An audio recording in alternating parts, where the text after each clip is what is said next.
delve into the unknown as we uncover the truth behind government experiments, psychic warfare, and journeys beyond the constraints of time and space.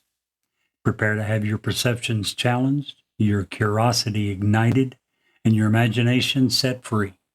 Tonight on Newsworthy, 2 words and 2 question marks.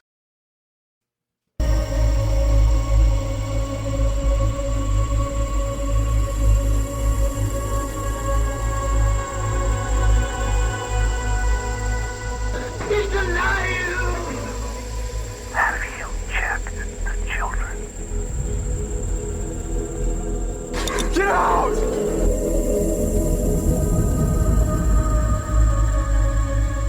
You have scoured the podcast world and finally found us, Newsworthy with Steve and Jerry, where we delve into all things mysterious, macabre, or out of this world, and decide if they are truly newsworthy.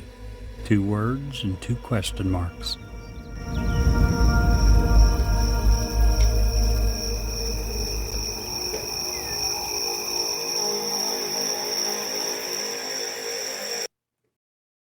Hello, I'm Ed Locke with USA Mortgage. Tax season is upon us. Did you know that 47% of Americans are planning to use their tax refunds for everyday expenses, home improvements, and vacations? What if you used your tax refund for a new home instead? Again, this is Ed Locke with USA Mortgage. Your tax refund can be used towards down payment, closing costs, or paying down existing debt to help get approved. So before you spend that tax refund, let's get together and see how to best utilize those funds to invest in your future and your new home. Call or text me at 502-680-0953. Again, that's 502-680-0953.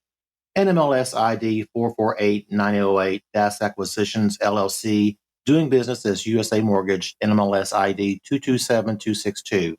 This is not a commitment to lend. Additional terms and conditions apply. USA Mortgage is an equal housing lender. Mr. Jerry. Hello. How are you this evening? I'm good, man. I'm good. We are almost on time today. How about that? Miracles will never cease. I'm telling you what, that's impressive. I agree. Wow. Used to be when we did this live, everybody was, we weren't on at a particular time. We were getting phone calls. Yeah. Now, We had 2 or 3 people that were there waiting, and you're right. You'd be getting text messages if we're 2-3 minutes late. Text message. Where are you guys? What's happening? What's going on? Yeah. Are you okay? Are you having technical issues? Yeah.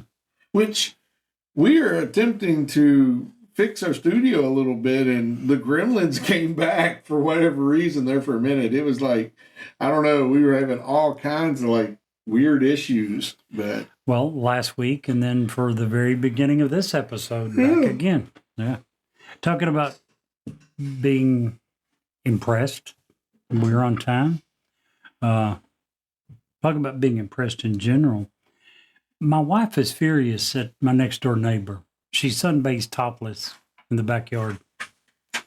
Personally, I'm on the fence. Really? I'm not saying I'm impressed, just I'm on the fence. Oh, I see. Well, there you go, Mr. Jerry. You got room for another guy to perch up there? I'm sure we can make room. Brett's not been with us for a couple of weeks. Sadly, that's correct. However, I did get to see him yesterday. We went to the zoo. Really? Yeah. There was a piece of toast in one of the cages. Toast, huh? Yeah. I asked the zookeeper about it. He said it was bred in captivity. Oh, bred in captivity. Yeah, I like that one. That's a good one. Bred in captivity. Good explanation for the bread. So I gotta ask. I know it's off topic, and I specifically haven't asked you about this the entire time we've had dinner or whatever, because I wanted to get your honest opinion. Okay. Mike Tyson, Jake Paul. Oh, that's not.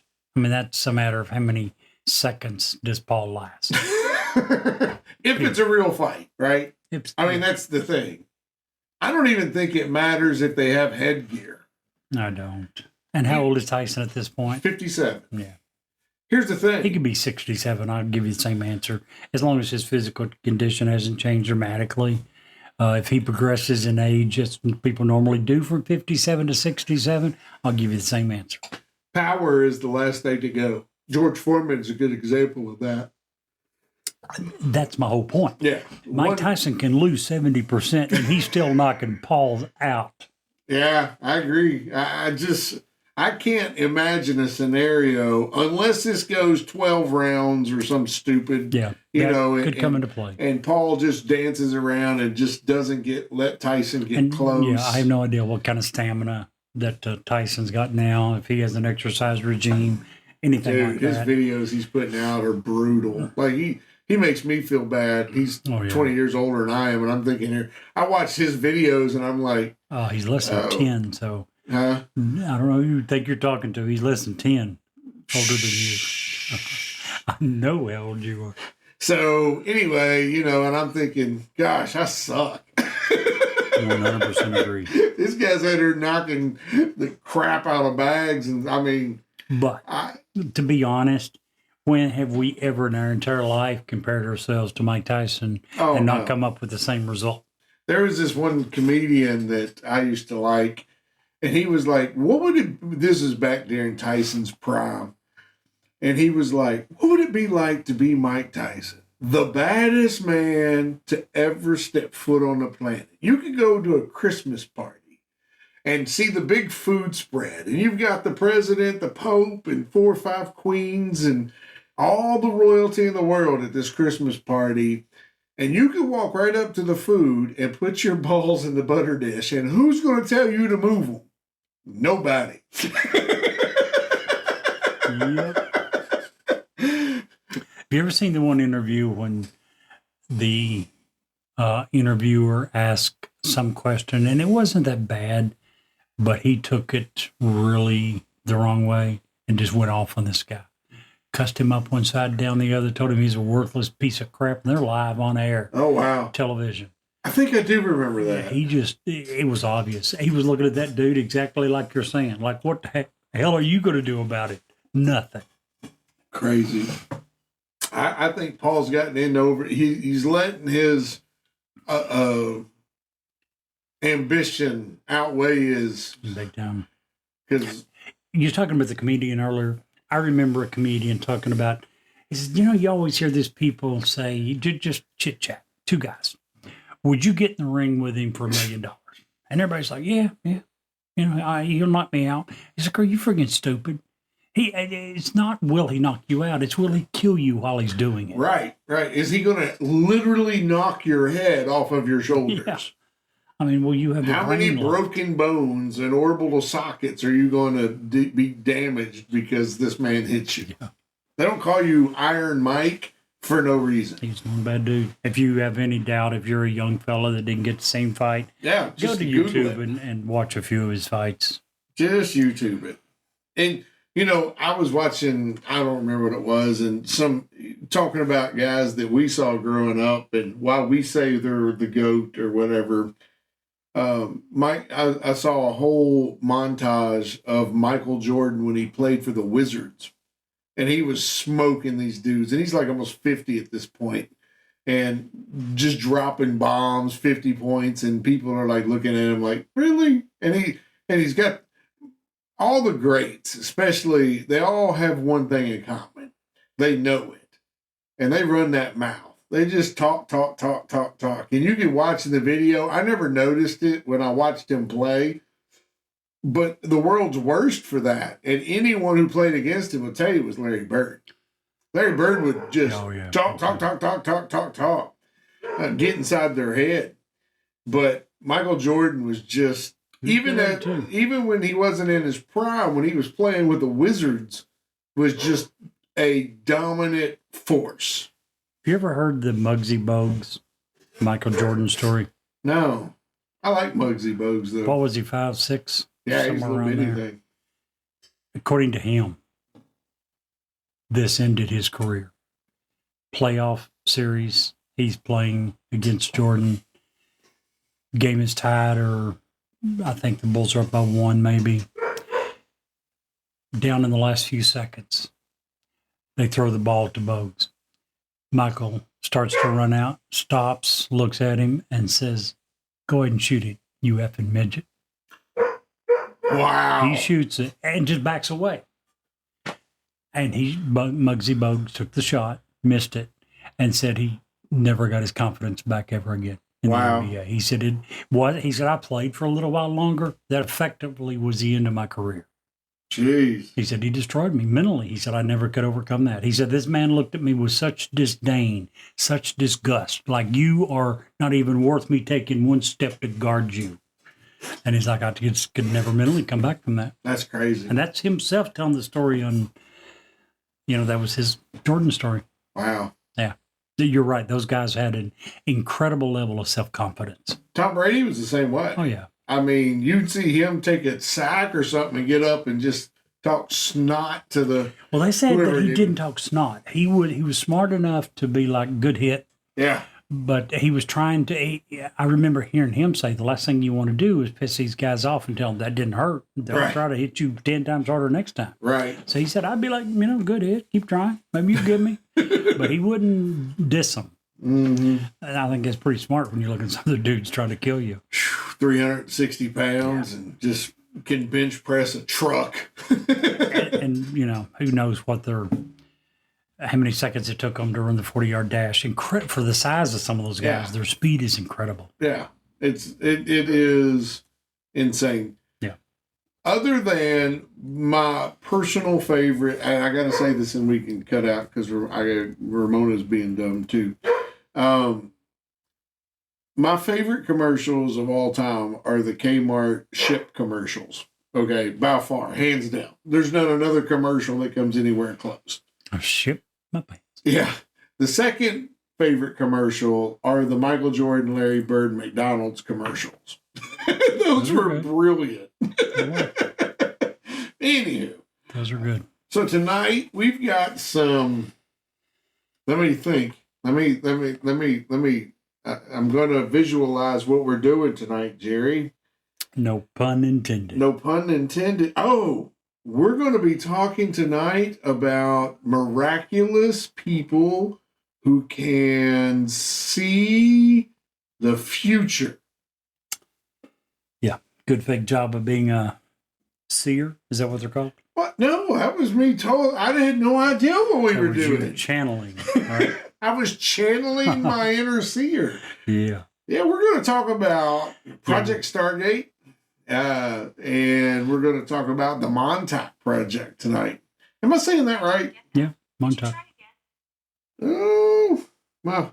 Well, that was Yeah. weird. Apple Watch is talking to you. Yeah, it's telling me that I shouldn't. It was trying to record our entire conversation for whatever reason. Very I'm going to nice. shut that off. I can tell you why. It too is a seer. It was looking into the future and saw what an awesome episode it was going to be, and decided that it was worth recording. So yeah, Of course, it's going to be We don't worth have to. recording. go look in history for a seer. You have one on your hand. I have one. Well, and I actually have one in my family, I believe. First of all, Project Stargate, they had about 15, 20 different people, and they had that, cycling through. We'll get into the details. But have you ever known anyone with, talk about women's intuition or gut feelings? That was or- reliable. No. Really? Yeah. I've heard a lot of people who claims they're good at it. And from my experience of looking, no, they suck. It's kind of like a couple of weeks ago, we were talking about palm readers, and Brett summed it up pretty well. He's like, yeah, they're going to give me your palm, and, I see a relationship in your past that didn't end well.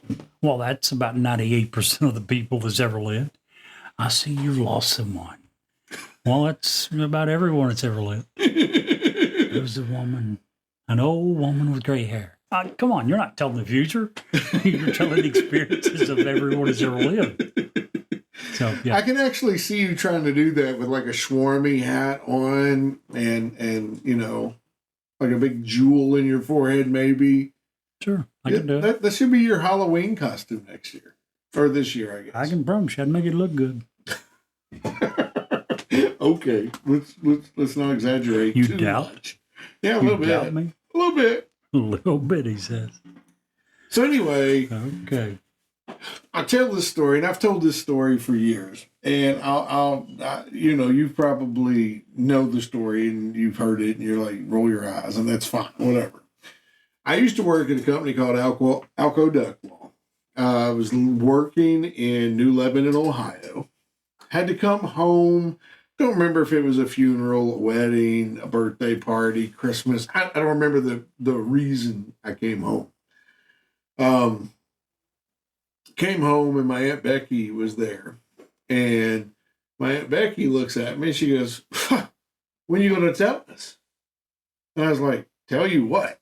She goes, about your move out west. I'm like, what the hell are you talking about? Probably use some different language because, back then I was a whole different person than I am now. But she goes, well, whatever, you'll see. And that was that. So we do the birthday, funeral, whatever, holiday, and I honestly don't remember what that was. Go back to work the next Monday, and boss calls me in the office. He says, congratulations, I've got good news and bad news. And I was like, okay. He's like, the good news is you're promoted. I'm like, okay, great. What's the bad news? The bad news is you are now the owner of the longest corporate move that Alco has ever paid for. We're moving you from New Lebanon, Ohio to Salmon, Idaho. And I didn't know. So there was no way she would have known. It's not like my boss picked up the phone and gave her a call. You know what I'm saying? Yep. So, yeah, and she'd done that a couple of times. I remember you saying it. Yeah, it wasn't a one-off. She'd done it before. Yeah, she had, when Josh was in the womb, if you will, before I knew, she knew. So, just weird things like that, and some people I really feel are gifted. Now, if those people are able to, and that's what StarGate Project was all about. Some of the people that were in StarGate Project were gifted, and they helped train them as to how to use their powers or their abilities, if you will. Some of them were not. They were good at wasting the government's time. And we'll get into some of the details, but I want to save room to talk about Joseph McMonagle, because he's probably the most prolific of the bunch and one of the most mind-blowing. You said you wanted to see something that was crazy. I'm going to show you some crazy stuff. But anyway. Sounds great. Huh? Sounds great. Looking forward to hearing. So what is the StarGate Project? The StarGate Project was a secret U.S. Army unit, and it was established in 1978 at Fort Meade in Maryland by the Defense Intelligence Agency. At the time, that was the DIA. That later changed to the CIA, obviously. It was also part of SRI International, which was a California contractor, to investigate the potential for psychic phenomena in military and domestic intelligence gathering applications. The project and its precursors, or sister projects, which had went through various code names: StarGate, Gondola Wish, Grill Flame, Center Lane, Project SF, Sunstreak, Scannet. These were all the different names that this project went by, and all the way up until 1995, when it was finally canceled. So this project, which had a budget of millions of dollars, was funded by the CIA for over 20 years.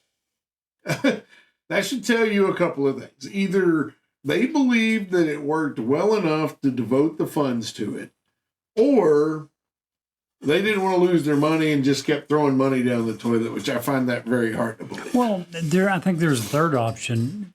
Maybe they thought it had a ton of potential, but never actually did work the way that they had thought. Or here's the other fourth option. We're not, and this is the option that most conspiracy theorists believe. No. They would come up with yet another option. Surely not. Yeah. Say it's not. Well, that the project is still classified and Still is going on Still today. going on. And because it is useful. And, you know, the Freedom of Information Act has changed a lot of the way the government has to do a lot of their cover-ups. They have to acknowledge at some point things that they would never acknowledge before, even in a heavily redacted, you know, page. After a certain number of years, even classified information is no longer classified. So No, that's not true. Depending upon what it is. If it is determined to still be of a high national security interest, there's no deadline. you want me to give you an example of that? What you're saying? Sure. The John F. Kennedy files. And that was reviewed. And there's still part of that that's not been redacted or Released. They have released a Donald lot. President Trump actually renewed it for another 40 years as classified. But a lot of it has been released, but a ton of it has been redacted. So whatever parts are considered of a, you know, still a national secret, they're not giving it away. Yeah. And that was Yeah. what, in the 60s? Right. So you're 60 years ago. And it's going to be another 40 years. So 100 years later, it means it's national security. You know, Possible. it must be pretty. Well, part of that relates to the security provided to presidents. And Oh, sure. supposedly part of it, if they just declassify everything, from what I've read, would have to give away a lot of secrets that the Secret Service says, we don't want this published. This is some of these things we still do today. I get So- that, but all they have to do is watch any number of movies, and they're going to figure out a bunch of stuff. Sure. But not You know, everything. no. So, I mean, you can see reasons for it, but Yeah. that's not the problem. The problem is there's too many cases that's been proven where the government, for literally no reason, decides to make up crap, lie about stuff. That's the reason and the basis for a ton of the conspiracy theories. It's not the stuff where they have a legitimate interest and need to lie. Right. So why is Stargate project a project? In the 1970s, the Soviet Union was spending roughly 60 million rubles annually on psychotronic research in response to claims and in response to the claims that the Soviet Union had actually produced results. That's why I can't even speak today. Stargate project was created. The CIA, the DIA decided they should investigate and know as much about it as possible. Various programs were approved yearly and refunded accordingly. Reviews were made semi-annually at the Senate and the House Select Committee level. Work results were reviewed and remote viewing was attempted, with the results being kept secret from the viewer. It was thought that if the viewer was shown, they would incorrect. That doesn't make any sense. I wrote that for you. Sorry. They were shown that they were felt like if they showed that they would damage the viewer's confidence and skill, so they didn't show them the results of some of their work. They didn't say, hey, you're only accurate 10% of the time. They wanted these guys to go in and have the most accurate. So don't destroy their self-confidence. Right. the middle of the You want to give them the best Yeah, opportunity. build them up. Now, how was this project initiated? It was first initiated when they first started the project. They would actually have a guy come into a room. The room had nothing on the walls. It was very much like a prison cell, except it had a desk. And they're obviously not prisoners. They're Army officers for the most part. Guy would come in, hand you, say you're the seer, a paper that just has coordinates on it, and tell you to draw what you saw. They even got to a point that they decided having the guy come in could be an opportunity for cheating. It Or could be bias. an opportunity for bias. To be It could introduced. be an opportunity for a keen-eyed individual to gather nuggets of information from the person bringing it in. So what they decided to do at that point, They had slots in the doors, like a prison or a jail where they would put meals through. They would walk past with the doors closed and just slide those in through that slot. And just to make sure that body language or was none of that. A glance didn't give away certain information. Gotcha. Now, this project, for the most part, was right, according to the CIA, 15% of the time. Okay? That's overall, over the scope of 20 years. They had a few, and you know, those numbers, when you're talking about 50, 60 people that have gone through the program, and if half of those people or more had no ability whatsoever, they're going to bring those numbers down, obviously. The people, however, that were right, they tended to be right 45 to 65% of the time, which is why the number came back up. You know, right. And I want to cover a couple of the people who had decent success rates. Yes. The one guy had the biggest success rate, and I don't want to take up a lot of time because I know we want to get the we're doing 2 big projects today. No. One big one, yours. It's not really that big. A lot bigger than mine. Never mind. What? Never mind. Well, we're not doing LSD tonight, so. Anywho, one of the guys that I want to talk about tonight, and you can go on YouTube, you can find videos of this guy, and he's a pretty coarse guy. He's an old Army chief, warrant officer. His name was Joseph McMonagle. Joseph was born January 11th, 1946. He's 78 years old. He served in the U.S. Army from 1964 to 1984. He accrued the rank of Chief Warrant Officer, and he was assigned to the StarGate project for a long time. He won the Legion of Merit Award, if that tells you anything. Absolutely. So this was not a guy who was a chump, if you will. He wasn't a guy that, you know, when you start talking about old Army guys and warrant officers, these are not guys that BS a lot. They're pretty cut and dry. So anyway, what is so special about Joe McMonagle? Gosh, he's got a hard name. He to does. Say. Very weird name. It's a hard name to keep saying. You're doing justice to it far better than I could. Ramona, hey, stop that. We had to bring her in. She's being a diva tonight.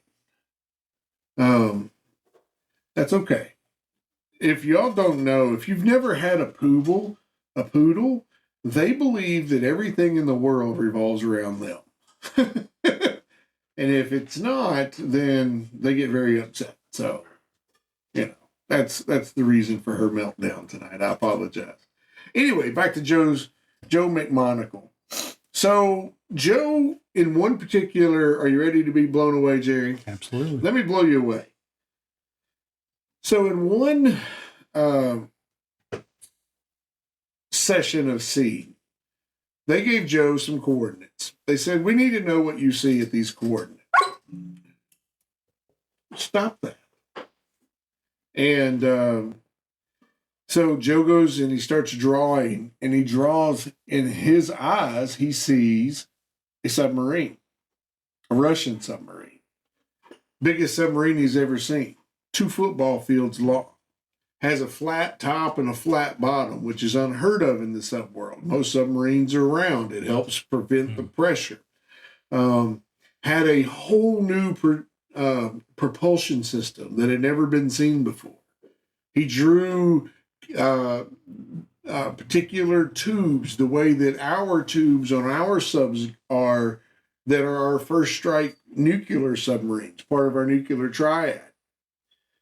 And here's the thing, it was about 1/4 of a mile from any water source. So So he's sitting on dry land. in a building on dry land. And so when he got done with the drawing, he sent it up to the general. The general looks at it and he says, this is rubbish. And he even writes it, rubbish, on the report and sends it back to the handler. And the handler's like, okay. So he takes it back to Joe.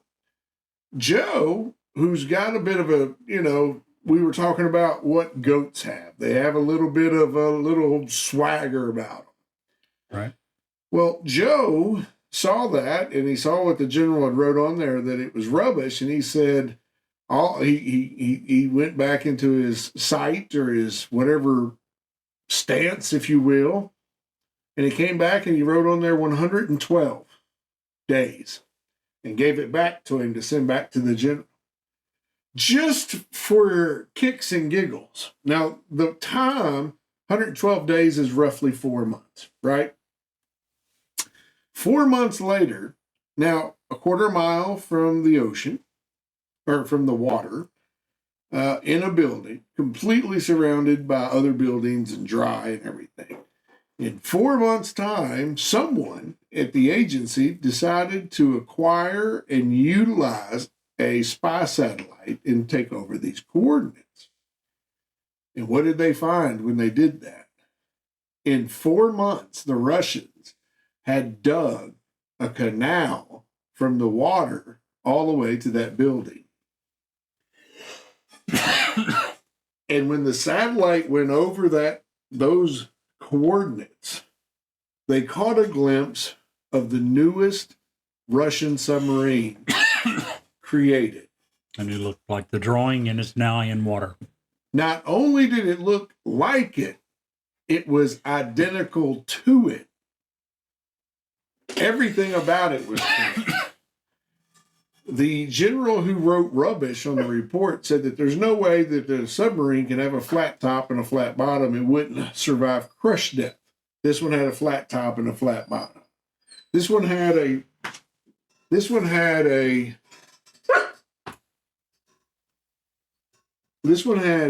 brand. She is melting down today. I'm about to just throw her out on the back porch. This one had a brand new propulsion system that no one had ever seen before.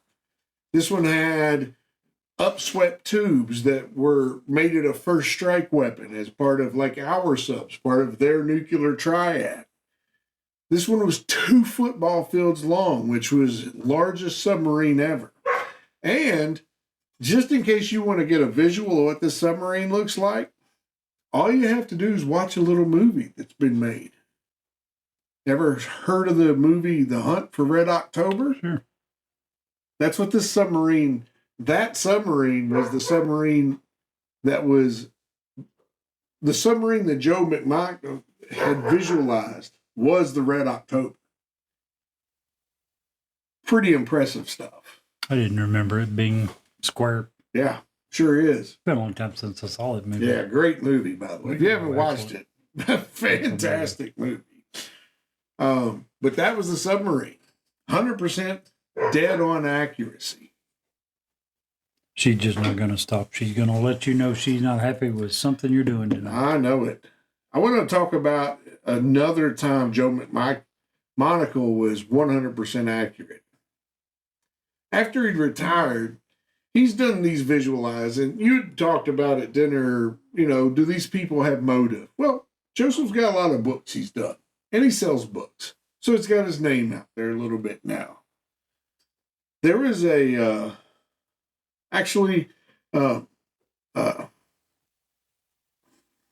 I've lost myself, Jerry. I apologize. You looking for his book? Huh?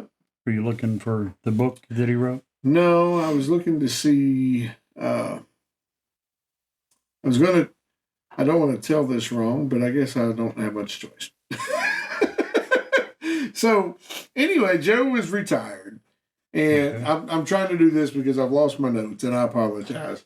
I've lost my place in my notes because of Ramona. She's really got me flustered tonight. I apologize for that. I think it was Texas. Sheriff called up Joe. He had heard about through some of the books. Hey, this guy might be able to help. He's a seer. He's a psychic. He's a blah, blah, blah. Calls up Joe, gets his number, calls him up. It's late wherever Joe's at. He's several states away. Calls up Joe. Joe answers. He's like, hey, this is Sheriff so-and-so from, and I want to say it was Texas. I won't swear to that. It could be wrong. I've got a 5-year-old little boy that's missing. It's getting dark. His parents are freaking out. Can you help? Joe says, give me a second. Let me think on it for a second. 5 seconds later, he calls back, or he's on the phone. He says, okay, send a deputy out this road. Now, you got to understand, Joe has never been to this area to where this sheriff is. He doesn't know the layout. He's never been here. This is in the 1980s. We don't have Google. He's not typing it up and looking, okay? He says, send a deputy out this road for how many ever miles. Tell your deputy to get out of the car with a compass, set his compass to 390 and walk 1,204 steps. When he walks 1,204 steps, tell him to yell out the boy's name. The boy will answer. So sheriff says, okay, we'll do it. I mean, what do they have to lose? The boy's lost. He's out in the woods. It's getting to be dark. He's 5 years old. So he sends a deputy out. Well, Joe says, in interviews, you can see Joe talking about this story. Joe says, wasn't 15 minutes later, somebody calls him right back. Hey, it's the sheriff again. My deputy just got out of missing kid training and says that the directions you gave him sends him straight up a hill, and his training tells him that kids will never walk up hills when they're lost. Joe gets a little huffy. He's like, you tell him to walk 1,204 steps up the hill, if there's a hill there, and call out the boy's name. And hangs up the phone, slams it down, because he's angry. He's trying to go back to sleep. 15 minutes later, phone rings again. We found him. At the top of the hill, there was a small cabin. And that cabin, while no one lived there or was staying there, had a light on. And the little boy's dad had always told him, if you ever got lost, go to the light and stay there. That boy was up there outside of that cabin waiting. And that's where the sheriff's deputy found him. Go figure. That's crazy. Yeah. Now, Joe, for all of his good, in this, he'll even tell you that he's accurate on his sight and his seeing between 45 and 65% of the time. But when he is right, he's 100% right. So I know that's kind of weird numbers, but no, not really. Half the time he's right, and when he is, it's very good, very detailed good notes. Yeah. So yeah, and you can also see if they had a couple of Joes, and everyone else is 5, 10, 15%, and maybe not nearly the details. You can kind of see where eventually the CIA would say, we can't determine where this is going to be able to be used reliably in the future. We don't know where to go with this. If you only got 1 or 2 guys out of the entire project that's, of really good accuracy, well, where do you take the project from there? Right. I agree.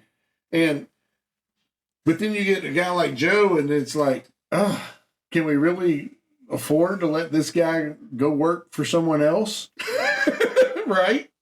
Yeah. When he's finding top secret state-of-the-art submarines.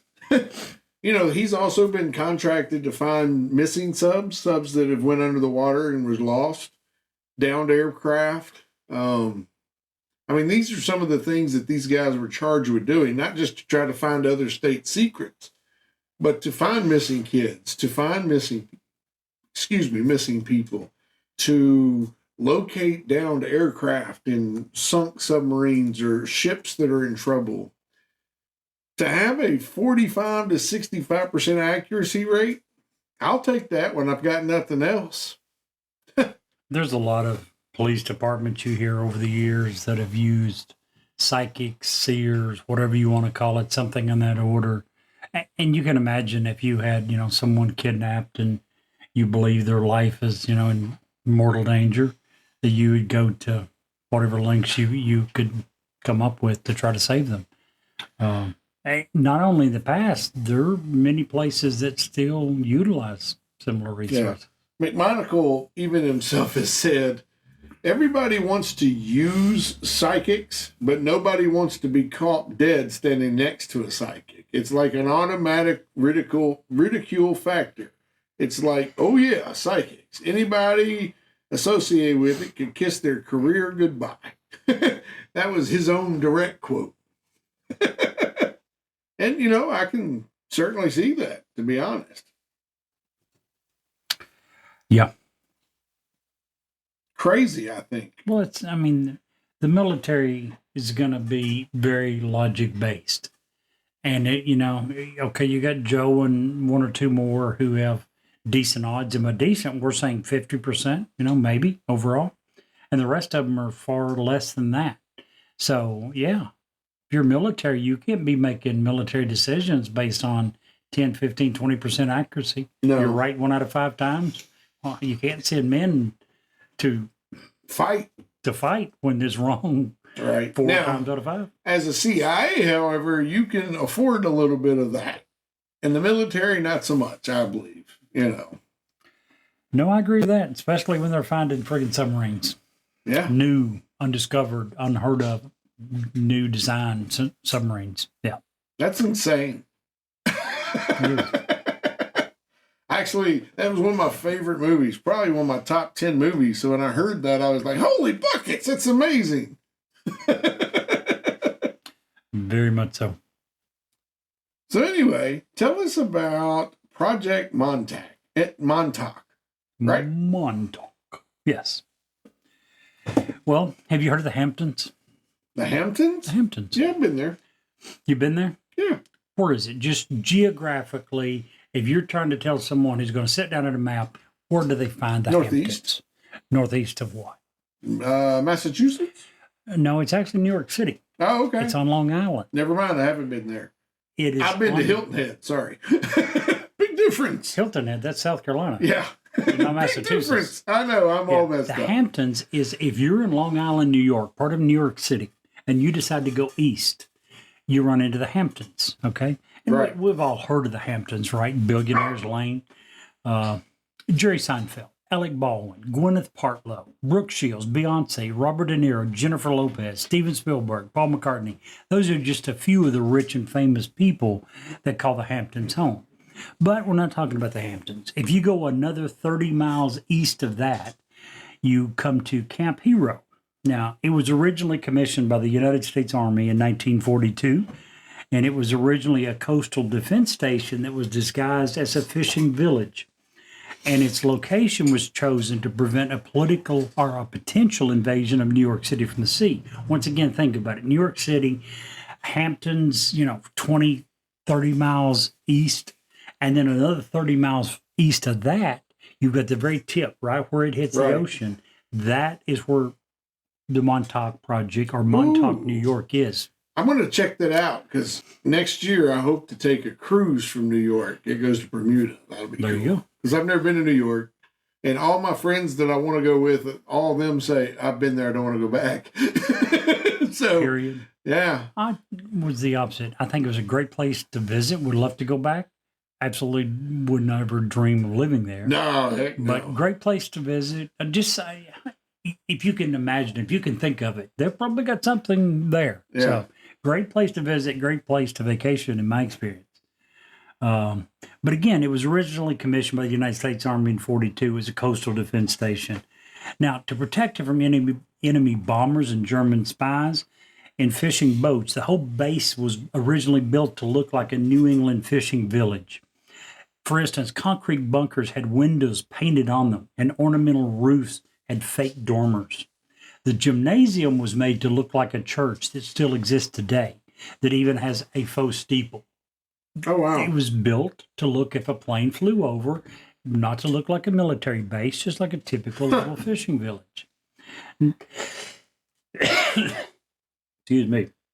By 1951, the Army had turned it over to the Air Force, and they were using it as a radar station. Again, a highly, military strategic location, 50, 60 miles east of New York City, as far east as you can get without running into the ocean. And on December 1st, 1953, it was renamed as the Montauk Air Force Station. In 1978, the United States Air Force submitted a proposal to the Carter administration to close the base, as at that point it was largely obsolete due to the emergence of orbital satellite reconnaissance technology. And it was officially shut down. The Montauk installation was officially shut down on January 31st, 1981, and ownership was eventually transferred. It became the Camp Hero State Park, and to this date it is still operated by the New York State Office of Parks and Recreation. That's how it originally went from being the Army base, eventually an Air Force radar installation base, into what it is today, and it's a state park.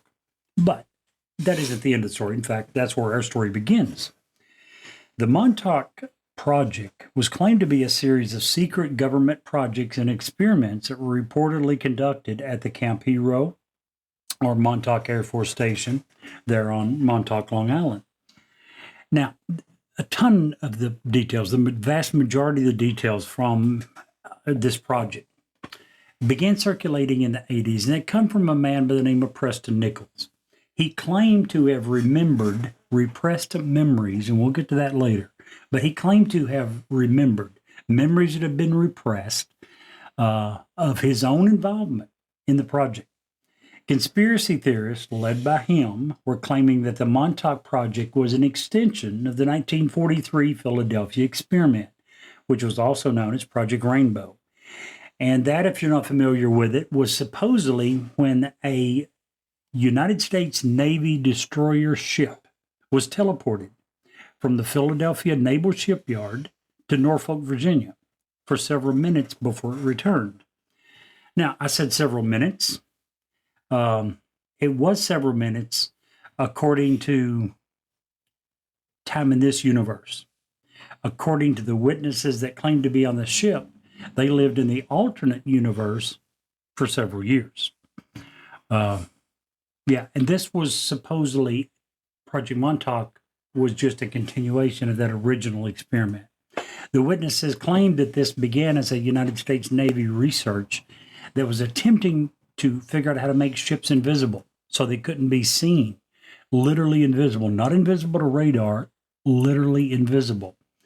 But that somehow, in the process, that this ship had been inexplicably teleported in the process.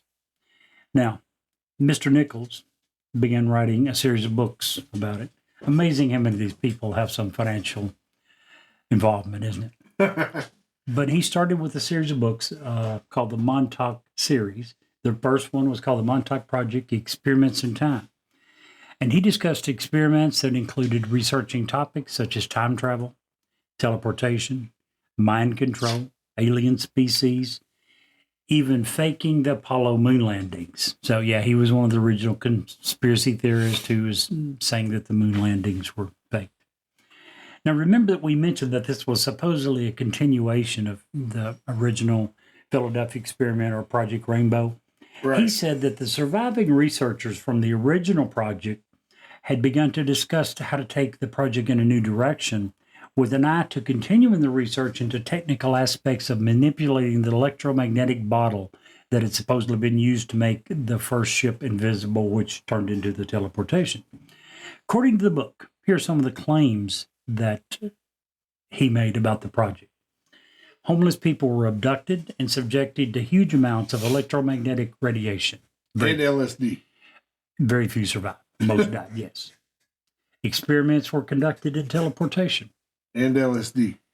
A porthole in time was created, which allowed researchers to travel anywhere in time or space. This was developed into a stable time tunnel, again, to get more LSD.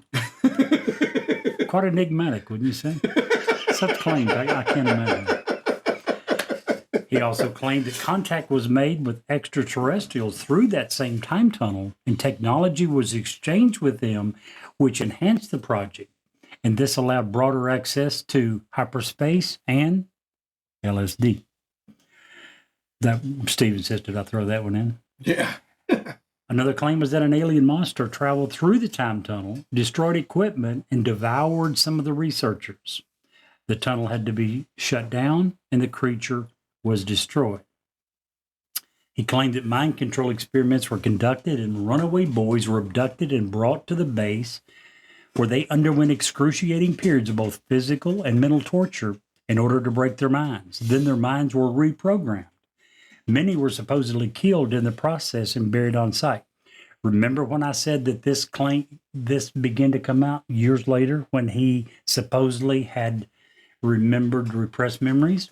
He claimed that he was in fact a runaway boy, that he was one of them that had been subjected to these experiments, and that he had been reprogrammed afterwards. If you've ever seen the movie The Manchurian Candidate, that person came from the Montauk Project.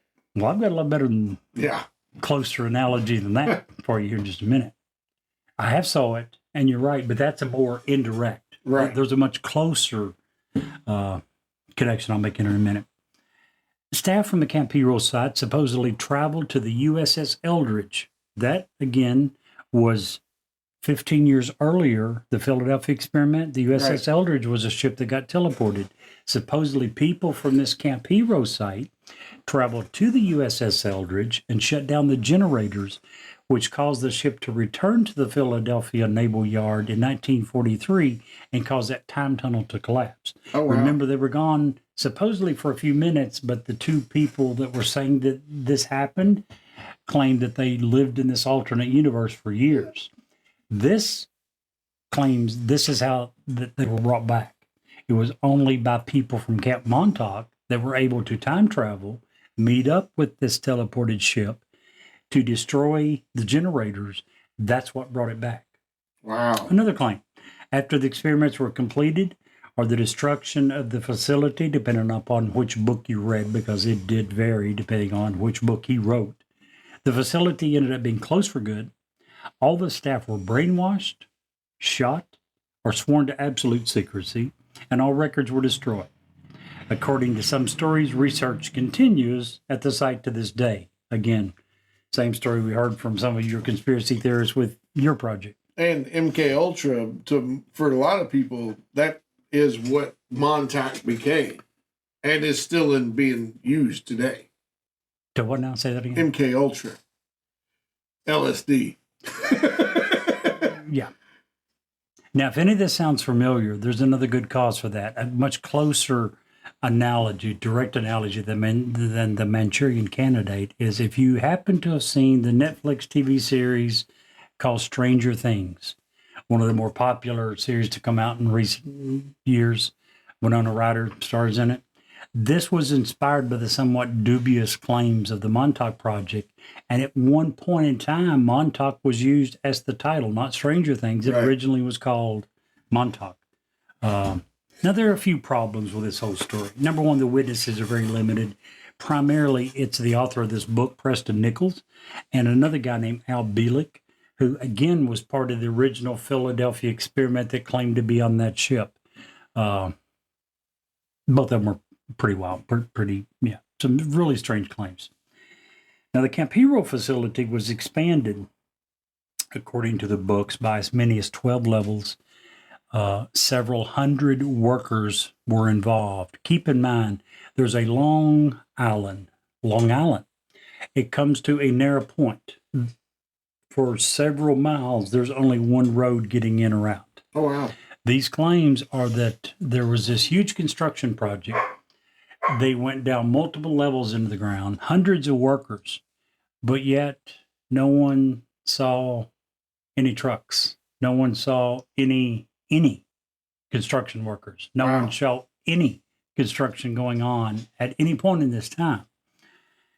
Would be kind of hard to, unless you're shipping every one of these people in from the sea, it would be basically impossible for any of that to happen. There's also the fact that we said earlier that Nichols used the story as the basis for a series of 6 books that he called the Montauk series. So there's certainly a financial incentive or motive, if you will, for him to come up with a great story. Now, as far as that, it's safe to say that he did do that. If nothing else, one of the more successful TV series in recent time was loosely based on this series. So if you don't give it anything else, I think it absolutely qualifies as a great story. To be honest, I think that's all it is. It's a series of good books and a good story. There's very little evidence other than these two men and some books they decided to write. There's little evidence. There's very little, if any, that can be corroborated. When you read the preface to the book, it basically says that. It basically says that there is hard facts, which are things that can be irrefutably substantiated. It says that there's very little in the book that would meet that criteria. It says that they're using soft facts. So if that's the best you can claim yourself, that you're using soft facts, yeah, that's pretty weak. But I understand. I understand that, this particular book and this particular set of circumstances is pretty weak. However, the CIA has admitted to doing illegal human experiments on people and populations before, both witting and unwitting before. absolutely.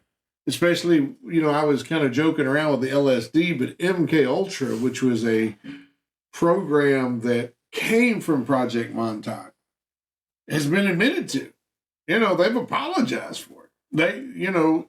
There's documentation showing that they would force people and populations to take LSD.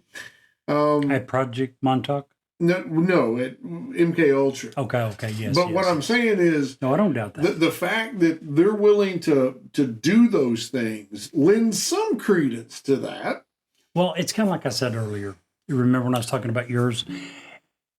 The biggest reason for all these conspiracy theories in the first place is the amount of times, the number of times, the willingness for the government to lie when there didn't even need to be lies. Right. Go and look at Area 51 and some of the original lies that were told in an attempt to cover it up.